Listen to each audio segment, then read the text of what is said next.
सारा प्रणाम। मैं हूं भूपेश कोहली। बड़ी बहस में आप सभी का स्वागत है। अफगानिस्तान में लोकतंत्र सवालिया निशान। अफगानिस्तान में 20 साल बाद दोबारा काबिज हुआ तालिबान लगातार करवटें बदल रहा है। तालिबान के सामने अब सबसे बड़ा सवाल है अफगानिस्तान में लोकतंत्र का शासन स्थापित करने का। दरअसल कट्टरता और दहशत की जिस पाठशाला से तालिबानी लड़ाके निकले हैं, उन्हें तालिबान प्रशासन लोकतंत्र का कितना पाठ पढ़ाएगा, ये बड़ा सवाल है। क्योंकि सत्ता पर काबिज होने के लिए तालिबान के वरिष्ठ नेताओं में आंतरिक कलह की भी खबरें सामने आ रही हैं। हक्कानी गुट और हालांकि यूनाइटेड नेशंस ने तालिबान के माथे से आतंकी संगठन होने का लेवल हटाने की तैयारी कर ली है, लेकिन बड़ा सवाल यह है कि क्या तालिबान अफगानिस्तान में लोकतंत्र कायम कर पाएगा या आवाम को अपनी सरकार चुनने का मौका मिलेगा। लेकिन ईरान समेत दुनिया के कई मुल्कों ने मांग उठा दी है कि अफगानिस्तान में जल्द से जल्द चुनाव होने चाहिए और जनता को वोट डालने का अधिकार मिलना चाहिए। हालांकि चीन और पाकिस्तान के समर्थन से तालिबान अब खुद सरकार बनाने की कवायद में जुट गया है और पंजीर पर काबिज होने के दावे के बाद तालिबान फिलहाल अंतरिम सरकार के फॉर्मूले पर जोर दे रहा है।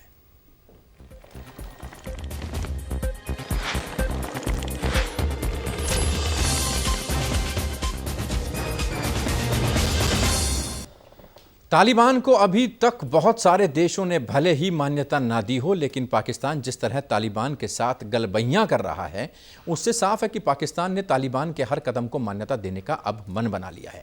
तालिबान की सरकार के जल्द गठन में बाधा बन रहे पंजीर को आनन फानन में हथियाने के लिए तालिबान के साथ मिलकर पाकिस्तान ने जिस तरह हवाई बमबारी की है, वो अब सवालों के घेरे में आ गया है। पाकिस्तान ISI के चीफ फैज़ हमीद भी पिछले कुछ दिनों से काबुल में ही डेरा डाले हुए थे। पाकिस्तान की इस दखलंदाजी पर ईरान ने जांच की मांग उठा दी है। ईरान ने चुनावी प्रक्रिया और लोकतंत्र की मांग उठाकर ये साफ कर दिया है कि वो तालिबान को फिलहाल मान्यता देने के मूड में नहीं है। उधर चीन भी ये चाहता है कि तालिबान में ऐसी समावेशी सरकार बने जो आतंकियों से दूर रहे। दरअसल चीन लोकतांत्रिक तरीके से चुनी सरकार की ईरान की मांग को भी नजरअंदाज नहीं करना चाहता, क्योंकि चीन अफगानिस्तान में आने वाले समय में अपनी मौजूदगी पर ईरानी रजामंदी की मोहर भी लगाना चाहता है। फिलहाल भारत के पास अभी भी वेट एंड वॉच के अलावा और कोई विकल्प नहीं दिख रहा। लेकिन अफगानिस्तान में बदलते हालात पर मंथन के लिए प्रधानमंत्री ने रक्षा मंत्री राजनाथ सिंह, केंद्रीय गृह मंत्री अमित शाह, तीनों सेनाओं के प्रमुख विपिन रावत और राष्ट्रीय सुरक्षा सलाहकार अजीत डोभाल के साथ एक महत्वपूर्ण बैठक की है।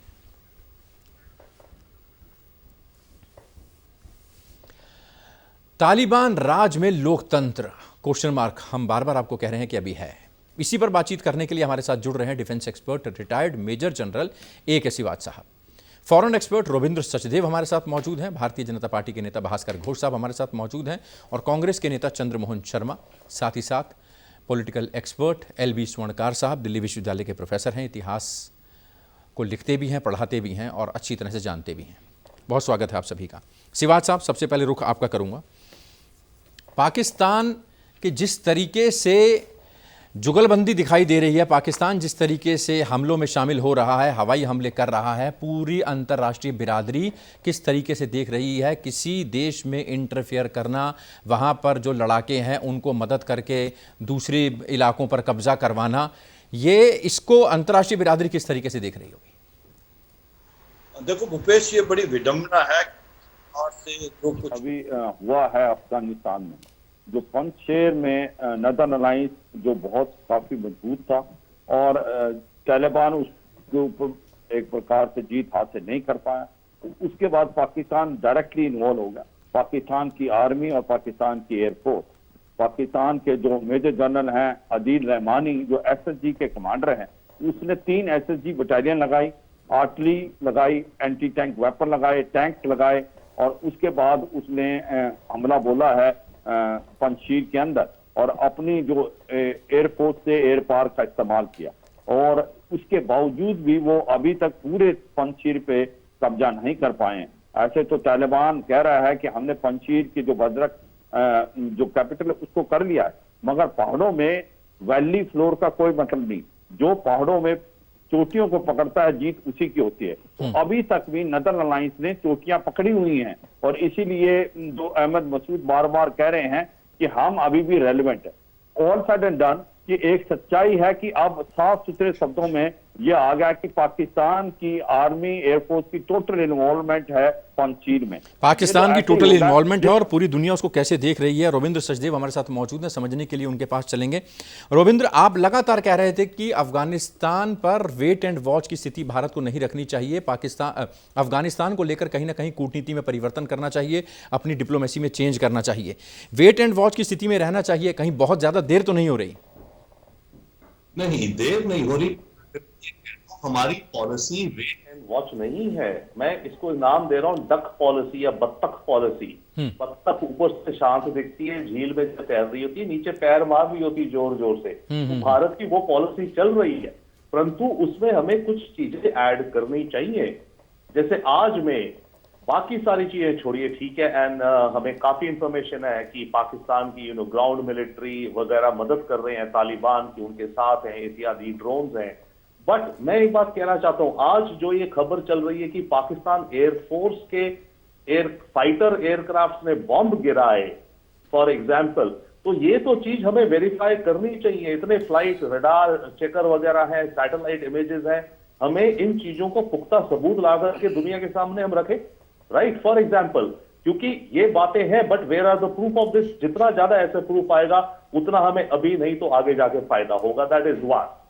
सेकेंड, भारत क्या कर सकता है? कुछ डेफिनेटली कर सकता है। एक तो यूनाइटेड नेशंस में peace keeping force for girls and women of Afghanistan, इसका हम मुद्दा ला सकते हैं। यूएन पीस कीपिंग फोर्स हो, केवल बच्चियों को घरों से स्कूल, घरों से दफ्तर इत्यादि के लिए। और तालिबान शुड इनवाइट, यूएन को तालिबान को बोलना चाहिए कि आप इनवाइट करो तभी हम भेजेंगे, अदरवाइज कौन सा देश है जो अपने सोल्जर्स पीस कीपिंग में भेजेगा, राइट? वो भी बात है। तीसरी बात यह है कि इस समय डेफिनेटली वहां ह्यूमैनिटेरियन क्राइसिस भी हो रहा है, तनख्वाहें नहीं है देने को, इकोनॉमिक सैंक्शंस लग रही है उनके ऊपर। अच्छी बात है, उनको टाइट किया जाए, उनका कुछ रवैया बिहेवियर बदलाया जाए, but at the same time जो ह्यूमैनिटेरियन क्राइसिस है, जहां मेडिकल और इस तरह की चीजें नहीं है, तो भारत, हम तो फार्मास्यूटिकल के घर हैं, हमें डोनेशन किसी भी जरिए, किसी भी रास्ते, सही रास्ता चुन के हमें for the Afghan people we can offer and should offer. हम शांत नहीं बैठे हैं, हम वेट एंड वॉच की पॉलिसी में नहीं है, हम डक पॉलिसी में है। बहुत इन्फॉर्मेटिव बात की रविंद्र सचदेव ने। रविंद्र, आपके पास आऊंगा। और ईरान ने जिस तरीके से पाकिस्तान को आईना दिखाया है और सीधे सीधे कहा है कि आप अपनी हद में रहें, अपनी जद में रहें, इसकी जांच होनी चाहिए। अगर पाकिस्तान ने ऐसा किया है तो क्या कुछ ईरान कर सकता है, इस पर भी आपसे बातचीत करेंगे। लेकिन इस वक्त भास्कर घोष साहब हमारे साथ मौजूद हैं। घोष साहब, home minister, defence minister, chief of जो तीनों सेना के अध्यक्ष हैं जनरल बिपिन रावत, वो भी वहाँ पर मौजूद हैं। आला अधिकारियों के साथ प्रधानमंत्री मोदी जो है वो बैठक कर रहे हैं। आगे क्या रणनीति रहेगी? कुछ कूटनीतिक बदलाव किए जा सकते हैं अफगानिस्तान को लेकर? देखिए कोहली साहब, दो चीज़ तो मैं बहुत स्पष्ट करता हूं कि भारतीय जो सेना है और भारतीय जो पॉलिटिकल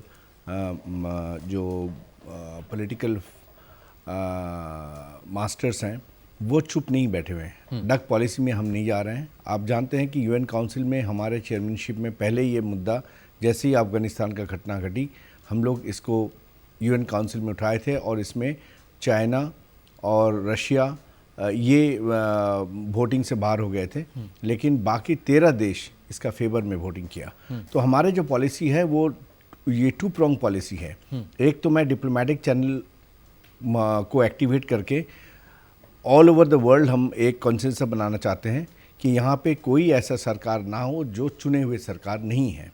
सेकंड, मैं इसको इंश्योर करना चाहता हूँ कि वहाँ पे पाकिस्तान किसी तरह के दहशतगर्दी, किसी तरह का कोई भी आतंकवाद फैला ना पाए और फैलाने के लिए आईएसआई कोई भी मदद ना कर पाए।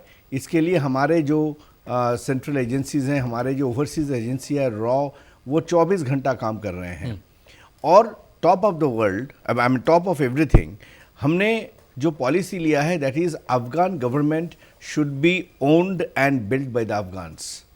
और इसी का पॉलिसी आज भी रशियन एम्बेसडर कुदाशेव ने इसको समर्थन कर दिए हैं और उन्होंने बोला कि आज भारत का भी पॉलिसी ये है। तो भारत अपना पंचशील नीति जो है, जो पंचशील नीति है, उसके आधार पे एक तरह डिप्लोमेटिक एक्टिविटी ऑन किया हुआ है और एक तरफ हमारे एजेंसीज पूरी निगाहें रख रहे हैं कि पाकिस्तान अपनी बॉर्डर लाइन क्रॉस ना करे, कश्मीर के ऊपर कोई भी इफेक्ट ना आए चलिए। और वहाँ पे एक लोकतांत्रिक सरकार की प्रतिष्ठा। चंद्रमोहन शर्मा जी, अफगानिस्तान में तालिबान की जीत के बाद पाकिस्तान प्रधानमंत्री इमरान खान के सुर बदल गए हैं।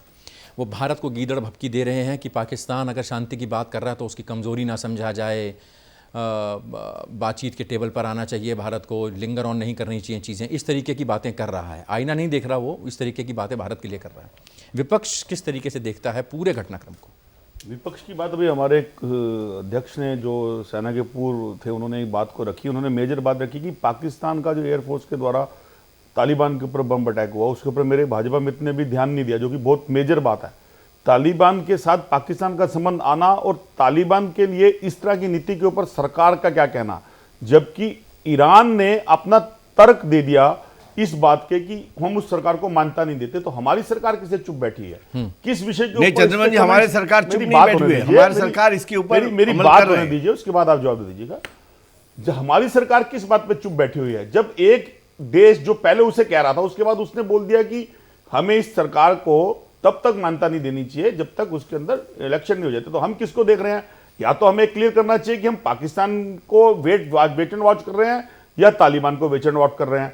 अब तालिबान के लिए जब ईरान स्टेटमेंट दे सकता है, तो हमारे यहां से स्टेटमेंट ना निकलना एक संशय की बात है, क्योंकि सबसे बड़ा विषय इस बात पे आता है कि राजनीति और कूटनीति का अब समय आया है, जिसको आप वेट एंड वॉच करके समय गुजारते रहे हैं।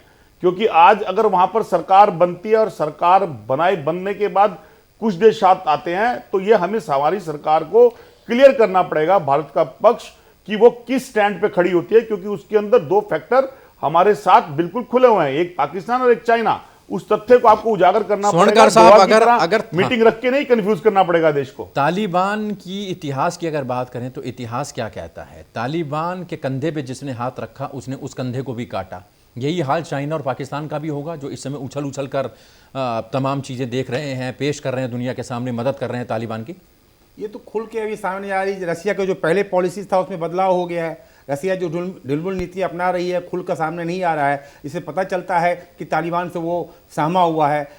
इवन पाकिस्तान जो आज उसको सपोर्ट कर रहा है, आने वाले दिन अगर तालिबान मजबूत होगा तो पाकिस्तान के साथ वही होगा। इसी तरह से ईरान भी कह रहा है कि हम लोकतंत्र को जब तक कोई चुनाव नहीं होगा तब तक सपोर्ट नहीं करेंगे। और इंडिया का स्टैंड तो बिल्कुल साफ है कि इंडिया देख रहा है कि वहाँ स्थिति अगर सामान्य होगी, वहाँ लोकतंत्र बहाल होगा, तब हम उसको सपोर्ट करेंगे या ना सपोर्ट करेंगे वो बात की बात है। लेकिन अभी वहाँ शांति बहाल करने की स्थिति में है इंडिया की, किस तरह से शांति हो और उसके बाद मैं अपना पत्ता खोलूँ।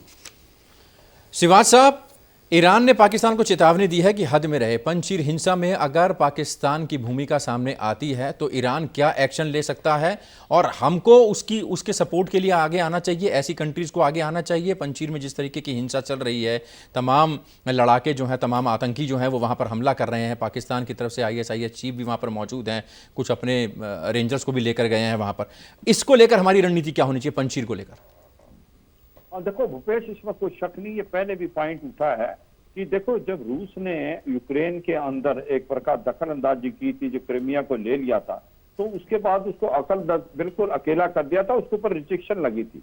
और अभी पाकिस्तान जो अफगानिस्तान के अंदर जाता है और वो पंजशीर के अंदर एक प्रकार हमला करता है और अपनी एयरफोर्स से बम गिराता है, और हम उसके लिए चुप हैं या पूरा वर्ल्ड चुप है, ये बड़ी दुख की बात है।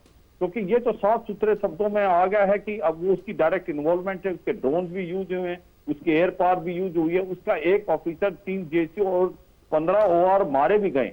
तो ऐसे में मुझे लगता है कि जिस प्रकार से ईरान ने एक स्टैंड बड़ा अच्छा लिया है, ईरान ने इसलिए लिया स्टैंड क्योंकि वो जो हजारा है और ताजिक हैं, उनके साथ वो बड़े हजारा सारे शिया हैं, और जिस प्रकार से ईरान शिया है, और हजारा तालिबान के आने के बाद काफी हद तक पीड़ित है, उनके ऊपर ये तालिबान काफी हद तक एक्शन दे रहा है। तो इसलिए ईरान की अभी पॉलिसी बहुत क्लियर हो गई है। वो कहते हैं कि हम जब ही सपोर्ट करेंगे अफगानिस्तान में तालिबान गवर्नमेंट को जब वो इलेक्ट होकर आएगी, सिलेक्ट होकर नहीं। हम नहीं चाहते कि जिस प्रकार से इन्होंने पावर ग्रैब की है। तो ऐसे में हम वेट एंड वॉच पॉलिसी बिल्कुल ठीक है, मगर सच्चाई है कि पूरे वर्ल्ड को इकट्ठा आना चाहिए, अभी पाकिस्तान को एक्सपोज करना चाहिए। जिस प्रकार से बातचीत हो रही थी भूपेश, पाकिस्तान को सबसे बड़ा धक्का लगने वाला है जब तहरीक-ए-तालिबान पाकिस्तान बोल्ड होगा और ये जो एक्टिविटी स्टार्ट कर देगा अपनी टेररिज्म की। अभी आपने 2-3 दिन पहले देखा 14 जो मुझको जो सिविलियन मारे गए हैं, तहरीक तालिबान आने वाले समय में पाकिस्तान के लिए एक बहुत बड़ी प्रॉब्लम आएगा। तालिबान आने वाले समय में पाकिस्तान के लिए भी एक बड़ी चुनौती बनेगा, ये सारे एक्सपर्ट्स कह रहे हैं। रविंद्र, तालिबान हुकूमत कायम रख पाएगा? जिस तरीके से उसके लड़ाके मारे जा रहे हैं, पाक चाइना भेड़िए की नज़र लगाकर बैठे हुए हैं अपने हित साधने के लिए। आप क्योंकि कई दशकों से अमेरिका और अफ़गान पर स्टडी करते हैं, पढ़ाते हैं, उस पर अपने विचार रखते हैं, उस एंगल से अगर देखा जाए, अमेरिका एंगल से देखा जाए, तो यहाँ पर क्या स्थिति अमेरिका देख रहा है? जो लग रहा है तालिबान कंट्रोल ना सही, पर तालिबान काफी हद तक डोमिनेट कर जाएगा अफगानिस्तान में। ठीक है, डेफिनेटली पॉकेट्स ऑफ रेजिस्टेंस रहेंगी। हजारा में, ताजिक वालों में, उज़्बेक ओरिजिन के जो हैं, तुर्कमेन ओरिजिन के जो हैं, पसून भी आपस में लड़ते हैं। इतने कबीले हैं, कुछ पता नहीं किसकी कहां दुश्मनी है, तो वो दुश्मनियां निकलेंगी, मारेंगे काटेंगे आपस में, और आम जनता भी दुखी होगी, तो कुछ वो भी सामने आएगी। बट तालिबान मोर और लेस डोमिनेट कर जाएगा फिलहाल के लिए, right, that is one. Second, और अमेरिका इसमें ओके है, तालिबान डोमिनेट कर जाए, ISIS टाइप के कोई ज्यादा ना हो, और तालिबान कुछ विमेन को लेकर कुछ ज्यादा क्रूएल्टी ना करे, तो अमेरिका भी बोलेगा ठीक है, I mean my hands of. पर मैं एक अहम बात कहना चाहता हूं, जो आपका टाइटल है कि लोकतंत्र, लाइक डेमोक्रेसी, तालिबान ने शुरू से कह दिया है, अभी जब 10-15 दिन पहले, और अभी भी वो कहेगा। देखिए, हर देश को, एंड ये बात समझ भी सकते हैं, डेमोक्रेसी केवल एक ही तरीका नहीं है किसी देश को चलाने का। ये तो वेस्टर्न नोशन है ना कि इलेक्शंस होंगी, फिर जो चुन के आएगा वो प्राइम मिनिस्टर या प्रेसिडेंट बनेगा। अफगानिस्तान का जो बैकग्राउंड है, ट्राइब्स हैं। एक जमाने में ट्राइब्स का चीफ कौन होता था? वही जो सबसे एल्डर हुआ या जो क्लेरिक हुआ, राइट, जो कि वहां का मौलवी हुआ, सबसे रिस्पेक्टेड एल्डर हुआ। तो तालिबान ने कह दिया है, हमारा गवर्नेंस और हमारी कॉन्स्टिट्यूशन, जो मुझे समझ आ रहा है, ये कह रहे हैं, और शायद यही होगा, इनकी constitution will not be democracy. ये थोड़ी है कि इलेक्शन करवाएंगे और जो जीतेगा उसको प्रेसिडेंट बनाएंगे, राइट। आप देख लीजिए, अखंडजादा इनके जो सबसे सुप्रीम लीडर है, वो सुप्रीम लीडर होगा। उसके बाद काउंसिल बनेगी, उसमें जो बाकी जो इन्फ्लुएंसर इफेक्टिव हैं, बरादार, ये मुल्ला उमार का बेटा, हकानी नेटवर्क, ये आपस में लड़ झगड़ के, भाई मैं कौन, तू डिफेंस मिनिस्टर बन जा, तू इंटेलिजेंस बन जा, ISI पुश करेगा, ये वो। तो इनकी जो सरकार की पोजीशन है, ऐसे फिल होंगी, कोई इलेक्शन से थोड़ी होंगी। उसमें अगर हम फहमी में रहे, तो मेरे विचार से शायद वो गलत फहमी है ऑनेस्टली दुनिया को, और हमें, अगर हम सोचे कि ये इलेक्शंस वाली डेमोक्रेसी लाएंगे, ओके, अब ये हो सकता है कुछ समय में, यस यू राइट, वर्ल्ड का प्रेशर, हमारा प्रेशर, क्योंकि हमें तो ये लगता है कि डेमोक्रेसी ही सबसे ठीक तरीका है सोसाइटी, समाज को आपस में रहने का, राइट। यही लगता है ना कि 10 लोग मिले, जिसकी जो मेजॉरिटी इच्छा हुई वो रूल करे। तो अगर वैसा होना होगा, तो तालिबान के शासन करने का अपना एक अलग तरीका है, अपना एक अलग अंदाज है। मैं आऊँगा आपके पास, भास्कर घोष साहब। अफगानिस्तान के साथ भारत के संबंध, पिछली सरकार की अगर बात करें तो ज़बरदस्त संबंध थे, कई हज़ारों करोड़ की परियोजनाएं चल रही थी। अब तालिबान आ गया है, पाकिस्तान आ गया है, ISI आ गया है, चाइना आ गया है, रशिया आ गया है, भारत बहुत पीछे रह गया है। कूटनीतिक विफलता मानेंगे इसको आप? यानी भारत एकदम पीछे नहीं रह गया। मैं तो कहता हूँ कि लोकसभा के पटल पे ये सरकार बनाने का न्योता दिया है तुर्की को, पाकिस्तान को, रशिया को। मैंने माननीय अमित शाह ने बोले थे कि ये अखंड भारत का ही एक अंश है। हमारे साथ अफगानिस्तान का रिलेशन बहुत पुराना है, 5000 साल के ऊपर भी पुराने हैं। और आज का अफगानिस्तान का जो आप देख रहे हैं, ये अलग अफगानिस्तान है। हाँ, 20 साल में हमने 35,000 करोड़ का इन्वेस्टमेंट करके वहाँ पे डेमोक्रेसी का ही सेटलमेंट, डेमोक्रेसी का एस्टैब्लिशमेंट करने का कोशिश किया। लेकिन आज का जो सिचुएशन है, ऑब्वियसली आप सही हैं कि डेमोक्रेसी वहाँ पे नहीं रहा। लेकिन आज भी जो हमारे 2 prong पॉलिसी हम चला रहे हैं, वहाँ पे डेमोक्रेसी एस्टैब्लिश करने का ही पॉलिसी चला रहे हैं। और अगर वो डेमोक्रेसी, अगर आप डेमोक्रेसी, आपके टाइम जब आएगा बोलिएगा, मैंने नहीं बोला, बोलिए। आज अगर वहाँ पे आज डेमोक्रेसी एस्टैब्लिश होता है, तो फिर उसका तो फायदा भारत को मिलेगा ही। लेकिन कोई युद्ध में पार्टिसिपेट करना, ये कोई पहला नीति नहीं हो सकता। तो आज का हमारा नीति है नॉट वेट एंड वॉच। हम अपना डिप्लोमेटिक चैनल ओपन किए हैं, वर्ल्ड जो फोरम्स है उनके साथ हमारी बातचीत चल रही है, और हम निगाहें जमा के बैठे हुए हैं कि वहाँ पे क्या क्या कौन सा ताकत चंद्रमोहन आ रहे शर्मा हैं। जी, आपको विपक्ष का नेता, विपक्ष का प्रवक्ता होने के नाते लगता है कि जो कूटनीतिक, जो हमारी जो गाड़ी है वो सही पटरी पर जा रही है? Taliban, ISIS, ISI, Pakistan, China, ये कश्मीर का मुद्दा उठाएंगे, आने वाले दिनों में ज़रूर उठाएंगे। पाकिस्तान प्रवोक करेगा तालिबान के लड़ाकों को कि कश्मीर में कुछ इस तरीके की वारदातों को अंजाम दिया जाए उनके साथ मिलकर, और अगर पाकिस्तान और अफगानिस्तान मिलते हैं तो दिक्कत बढ़ेगी घाटी में। देखिए, नीति और नीति की स्पष्टता ना तो अभी तक इन्होंने दी, ना सरकार ने दी। अभी ये डेमोक्रेसी की बात कर रहे हैं। किस डेमोक्रेसी की बात कर रहे हैं आप अफगानिस्तान के अंदर? तालिबान की। जिस तालिबान के नाम से आप अपने देश के लोगों को तालिबानी बोलते थे, आतंकवादी बोलते थे, उस अफगानिस्तान के अंदर तालिबान के लोग होने के बाद जिसके अंदर मानवाधिकारों का हनन हो रहा है, औरतों के साथ अत्याचार हो रहा है, उसके अंदर डेमोक्रेसी की बात करते हैं। आपकी नीति की स्पष्टता आज तक कभी क्लियर नहीं हुई। वो तालिबान जो कश्मीर के ऊपर प्रश्न चिन्ह कर रहा है, उस पर आप डेमोक्रेसी की बात कर रहे हैं। अभी तक आपकी स्पष्टता से छोटे देश, ईरान, ताजिकिस्तान जैसे देश, बात नहीं कर रहा, मैं डेमोक्रेसी होकर बात कर रहे हैं कि उसकी सरकार को डेमोक्रेसी को एस्टैब्लिश होने की बात कर रहा हूं। मैं कभी तालिबान को समर्थन नहीं दिया। बैठी है। आज जो पांच ये बात कह रहे हैं कि हम डेमोक्रेसी का इंतजार कर रहे हैं। किस बात की डेमोक्रेसी? हमारे कितने देश लोग के वहां मारे एम्बेसी जा नहीं रहे है। हैं, करोड़ों रुपए हिंदुस्तान का वहां लग गया। किस बात की डेमोक्रेसी का इंतजार कर रहे हैं आप? आपने अभी तक स्पष्टता नहीं दे पाए कि आप अफगानिस्तान में आने वाली सरकार को डेमोक्रेसी मानते हैं या उस आतंकवादी तालिबान को डेमोक्रेसी का हिस्सा मानते हैं। यह आपकी नीति और नीति की ऊपर प्रश्न चिन्ह है। जो नीति आप राष्ट्र के अंदर भी इन्वॉल्व करते हैं, आप अखंड भारत का हिस्सा मान रहे हैं उसको। अरे अखंड भारत का हिस्सा है, था, इसके लिए स्पष्टता तो दीजिए। किस गुमराह के अंदर आप हिंदुस्तान को गुमराह कर रहे हैं? यूएन में दोहा जब की प्रस्ताव तरह, लाया तो जैसे आप अखंड दोहा भारत का में जाके प्रस्ताव लाया। आतंकवादियों के साथ बातचीत कर रहे थे, बातचीत उसमें नहीं हो किस रहा स्पष्टता था, दे रहे हैं आप? बातचीत नहीं हो रहा था। उनको हमें उनका हमारा आप हमारा जो देश पोजीशन के है, साथ धोखा कर रहे हैं। वो आज भी स्पष्टता धोखा कर रहे हैं आप। आपको स्पष्टता से जवाब देना चाहिए इस बात का। आप जवाब नहीं दे पा रहे। कश्मीर लेके धोखा आपने किया साथ है। दे रहा और आप डेमोक्रेसी की पीओ बात के कर रहे लेके हैं। धोखा आप आपने किया तालिबान है। के अंदर ये कहना चाहते हैं कि आपके डेमोक्रेसी नेहरू जिसके साहब अंदर ने पाकिस्तान का हिस्सा पीओ हो, के लेके पाकिस्तान धोखा का किया है। साथ होगा उस सरकार मैंने के धोखा अंदर। नहीं किया। वहाँ डेमोक्रेसी होगी, उस डेमोक्रेसी को आप मेरे साथ देंगे। सरकार ये कह रहा है कि आप पीओ मुझे के बताइए, जिसको चलिए। पाकिस्तान पीओ सपोर्ट के करेगा उस डेमोक्रेसी को आप साथ देंगे। सिवाज साहब आऊंगा आपके पास। तालिबान ने कई जगह अमेरिकी लोगों को भी बंधक बना लिया है, ये भी खबर आ रही है, और इस खबर का इंटरनेशनल कम्युनिटी, खासकर अमेरिका, कड़ा विरोध करेगा। किस तरीके से अपने लोगों को निकालेगा? जो 4 जहाज़ वहाँ पर अपने लोगों को निकालने के लिए गए थे, तालिबान ने उसको भी मना कर दिया है। इसी तरीके का तालिबान आगे अगर स्ट्रेटजी अपनाता है, तब आपको क्या लगता है कि कुछ कंट्रीज एक साथ आएंगी और इस पर लगाम लगाने की कोशिश करेंगी? हाँ बिल्कुल, इसमें कोई शक नहीं है, क्योंकि ये अमेरिका और बाकी यूरोपियन कंट्री वो अपने जो लोग हैं, जो सिटीजन है, उनको तो निकालने की कोशिश करेंगे, मगर जो लोगों ने उनके साथ काम किया है अफगानिस्तान में, उनको भी वो ले जाना चाहते हैं। मुझे लगता है प्रेशर डालेंगे। तालिबान की गवर्नमेंट को मानना पड़ेगा। अगर तालिबान की गवर्नमेंट आती है, जिस प्रकार का भी सुनने में आया है कि एक इंक्लूसिव गवर्नमेंट की बात कर रहे हैं, मगर आज की तारीख में ऐसा लगता है हकानी ग्रुप का बोलबाला रहेगा। इसीलिए डीजी जो है ISI वहां पर पहुंचे हुए हैं, और ये मुल्ला गनी ब्रदर है, उसके अगेंस्ट इनका काफी रेजिस्टेंस है, क्योंकि वो CIA और अमेरिका के क्लोज नजर आते हैं, क्योंकि वो जो छोड़े गए थे पाकिस्तान की जेल से, वो CIA और अमेरिका के कहने पे छोड़े गए। तो ये कचाकची चली हुई है, पर ये सच्चाई है। मुझे लगता है अमेरिका पूरा प्रेशर डालेगा कि उसके जो सिटीजन है उनको वापस भेजा जाए, और मुझे लगता है आने वाले समय में ये तालिबान को मानना पड़ेगा, क्योंकि इतना बड़ा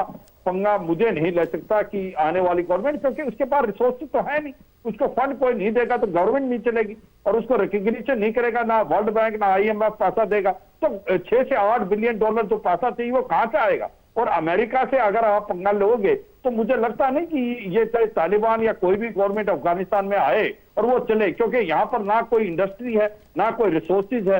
तो ऐसे में मुझे लगता है कि आने वाले समय में मानना पड़ेगा।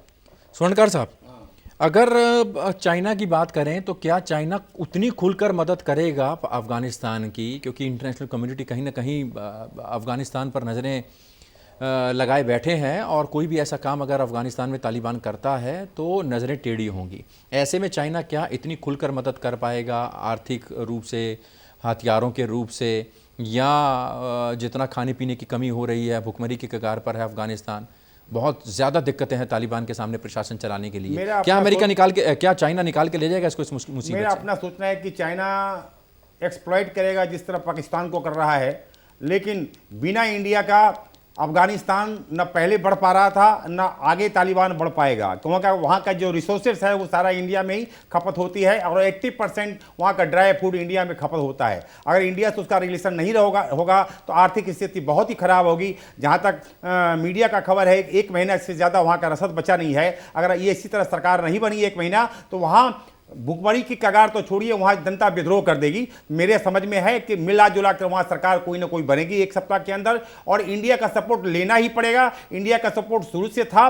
अब मेरे दोनों भाई साहब लड़ रहे थे, लेकिन मेरा कहना है कि इंडिया निरपेक्ष नीति का पालन करता है और किसी का आंतरिक मामले में इंटरफेयर नहीं करेगा। जब तक वहां सरकार नहीं बनेगी तब तक इंडिया कुछ ना करेगा, और इंडिया इसी का वेट एंड वॉच कर रहा है। आते सरकार बनते के साथ इंडिया खुलकर उसको सपोर्ट करेगा, पहले भी कर रहा था। इंडिया का सारा पैसा लगा हुआ है वहां। इंडिया हमेशा मानवता के बात पे सपोर्ट करेगा, और इंडिया से हम समझते हैं कि 100% सपोर्ट उसको मिलेगा। इंडिया के बगैर वो नहीं बढ़ पाएगा। चाइना एक्सप्लोर करेगा, बाद में चाइना से रिश्ते खराब होंगे।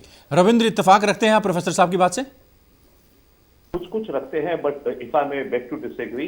अफगानिस्तान की इकोनॉमी ये बिल्कुल भट्टा बैठा हुआ है, पर याद रखिए इन्होंने जो पैसा कमाया, अफगानिस्तान वर्ल्ड का ओपीएम प्रोड्यूसिंग में से 2nd या 3rd लार्जेस्ट एरिया है। इलीगल पॉपी जो होती है वहां से पैसा कमाते हैं, राइट। उसके अलावा इनके एमरल्ड रूबी स्टोन्स वगैरह भी हैं, तो दुनिया भर में बेचते हैं। और एक और बात है, देखिए अगर फितरत की बात है, अगर जुनून चढ़ाओ तो लोग घास खा करके भी इंडिपेंडेंट नहीं होंगे। नॉर्थ कोरिया का एग्जाम्पल आप देखिए, वहां के डिक्टेटर ने और वहां के लोगों को ऐसा ब्रेन वॉश कर रखा है, वो कह रहे इकोनॉमिक सैंक्शंस कर लो, हम तो नहीं सुधरेंगे। तो सैंक्शंस डेफिनेटली इफेक्ट लाएंगी, बट ये भी एक वेग पॉसिबिलिटी हो सकती है। एक पॉइंट और मैं फिर से कहूंगा डेमोक्रेसी को लेके, देखिए ये लोग तो कहते हैं ना खलीफेट जो आज से 1000 साल पहले था तब का ले जाना चाहते हैं ना, तो उस समय कौन सी डेमोक्रेसी थी दुनिया? डेमोक्रेसी तो बहुत रिसेंट फिनोमिनन है।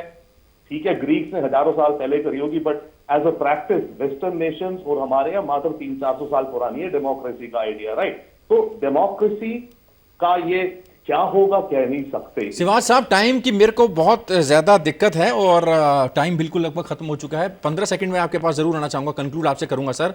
अफगानिस्तान में कहीं ना कहीं आने वाले महीनों में सिविल वॉर देखते हैं आप? हाँ बिल्कुल, मुझे लगता है सिविल वॉर जैसी सिचुएशन पैदा हो सकती है। अगर आप देखो जनरल मार्क मिले जो कि एक चेयरमैन है chief of staff of America के, उन्होंने भी ये दर्शाया है कि जिस प्रकार से अभी नॉर्दर्न अलायंस में ने एक प्रकार से रेजिस्टेंस किया है, लोग भी बाहर आ रहे हैं, सड़कों पे भूखमरी मच रही है। इसके बाद इनके तालिबान के बीच में 4-5 फैक्शन हैं जो लड़ रहे हैं, एक मुल्ला अकूब का, मुल्ला ब्रदर का, उसके बाद अखुंजादा का, उसके बाद हकानी ग्रुप का। तो इनके अंदर सारी कुछ ऐसा नहीं नजर आ रहा कि ये इकट्ठे रह पाएंगे। और धीरे धीरे जो लोग हैं जो 2001 के बाद पैदा हुए हैं, जो 50% से ज्यादा हैं, औरतें हैं, और मुझे लगता है जैसे जैसे सिचुएशन खराब होगी पॉवर्टी की, क्या तालिबान एकजुट रह पाएगा? ये एक सबसे बड़ी चुनौती होगी और तालिबान को तमाम देशों का समर्थन हासिल करना पड़ेगा। अपना जो पुराना कट्टर चेहरा था उसको बदलने का जो वो दिखावा कर रहा है, क्या वो असल में उसको बदल पाएगा? ग्रे लिस्ट से बाहर आ पाएगा? आतंकवादी का जो ठप्पा तालिबान पे लगा हुआ है, लड़ाकों पर लगा हुआ है, क्या वो उसको बदल पाएगा? बदलने की कोशिश ज़रूर करेगा, लेकिन अगर पाकिस्तान के आतंकी संगठन वहाँ पर जाएंगे, उसकी मदद करेंगे, तो कहीं ना कहीं अंतर्राष्ट्रीय बिरादरी में अफगानिस्तान की एक बार फिर से किरकिरी होगी। पंचशीर में खूनी हिंसा, तालिबान का खूंखार चेहरा एक बार फिर से सामने आ रहा है और पूरी दुनिया ने इस पर नज़र बनाए हुए है। फिलहाल बड़ी बहस में शामिल होने के retired major general AK Shivaj साहब, बहुत शुक्रिया। रविंद्र सचदेव, फॉरेन एक्सपर्ट, हमारे साथ जुड़े रहे, बहुत शुक्रिया। भास्कर घोष साहब, भारतीय जनता पार्टी के नेता, हमारे साथ जुड़े, बहुत शुक्रिया। चंद्रमोहन शर्मा जी, कांग्रेस लीडर, हमारे साथ जुड़े, बहुत शुक्रिया। LB स्वर्णकर साहब, दिल्ली विश्वविद्यालय के प्रोफेसर, आपका भी बहुत शुक्रिया। बड़ी बहस में अभी के लिए इतना ही, दीजिए इजाजत। ब्रेक के बाद खबरों का सिलसिला जारी रहेगा। आप चलते रहिए सहारा न्यूज़ नेटवर्क के साथ। फिलहाल इजाजत।